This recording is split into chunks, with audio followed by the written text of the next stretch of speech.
আজকে একটু আগে আমরা যাদেরকে এখানে সম্বর্ধনা দিয়েছি বিভিন্ন বিষয়ের উপর ভিত্তি করে, আমি এর আগেও এখানে এসেছি, কিন্তু এবার আমি যেটা দেখলাম যে আমাদের যারা এখানে সিভিল ডিফেন্স, হোমগার্ড থেকে আরম্ভ করে আপদা মিত্র সবার এখানে যে প্যারেড আমরা দেখলাম, গত বছরের তুলনায় এবারের যে তাদের যে প্যারেড, তাদের রাইট টার্ন, লেফট টার্ন এবং সাবধান বিশ্রাম, আমার কাছে মনে হলো গত বছরের তুলনায় অনেক বেশি তাদের শ্রীবৃদ্ধি ঘটেছে। এর জন্য ওনাদেরকে আমি ধন্যবাদ দিতে চাই।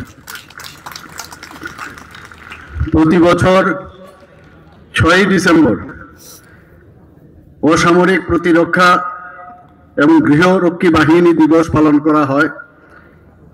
এবছর আমরা 63তম সর্বভারতীয় অসামরিক যে প্রতিরক্ষা এবং গৃহরক্ষী বাহিনী দিবস হিসাবে পালন করছি। মানবিকতার পাশাপাশি দুর্যোগ মোকাবেলায় অসামরিক প্রতিরক্ষা এবং গৃহরক্ষী স্বেচ্ছাসেবকদের নিঃস্বার্থভাবে কাজ এবং আত্মত্যাগের যে নিদর্শন হিসাবে আমরা এই দিনটি সবসময় আমরা উদযাপন করে থাকি। 63rd all India civil defence and হোমগার্ডস day 2025 উপলক্ষে আমি সিভিল ডিফেন্স, গৃহরক্ষী বাহিনী ও আপদা মিত্র সহ সকল স্বেচ্ছাসেবকদের আন্তরিক শুভেচ্ছা ও অভিনন্দন জানাচ্ছি। বিপর্যয় এবং দুর্যোগ মোকাবেলায় আপনাদের অসাধারণ সেবামূলক ভূমিকার জন্য আন্তরিক কৃতজ্ঞতা প্রকাশ করছি। অসহায় আর্ত মানুষের পাশে আপনাদের উজ্জ্বল উপস্থিতি নিঃসন্দেহে সেই সব মানুষের মনে ভরসার সৃষ্টি হয়, যা সেবারে মহান দৃষ্টান্ত।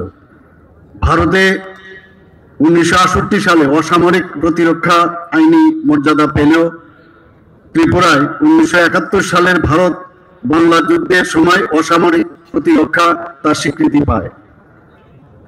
আগে অসামরিক প্রতিরক্ষার বিষয়টি পশ্চিম ত্রিপুরা জেলার জেলাশাসক ও সমাহর্তার নিয়ন্ত্রণে ছিল, কিন্তু তারপরে আমরা 2019 সালে রাজ্য সরকারের স্বরাষ্ট্র দপ্তর এবং পরবর্তীতে 2020 সালে রাজস্ব দপ্তরের কাছে স্থানান্তরিত করি।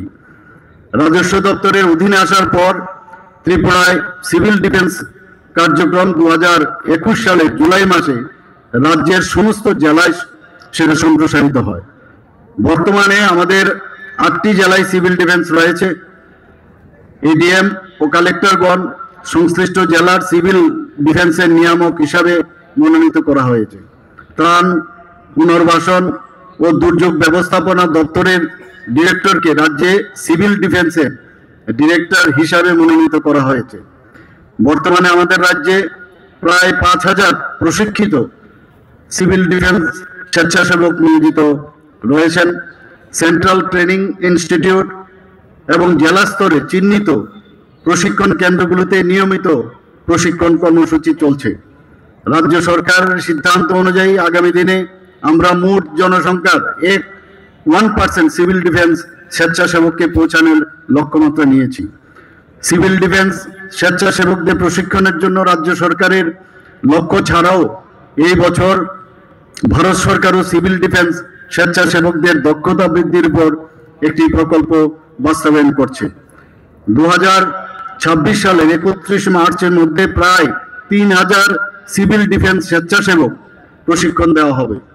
স্বেচ্ছাসেবকদের কাছ থেকে সক্রিয় সমর্থন নিশ্চিত করতে এবং তাদেরকে স্বেচ্ছায় সেবার প্রতি উৎসাহিত করতে রাজ্য স্তরে নীতিগত সিদ্ধান্ত নেওয়া হয়েছে।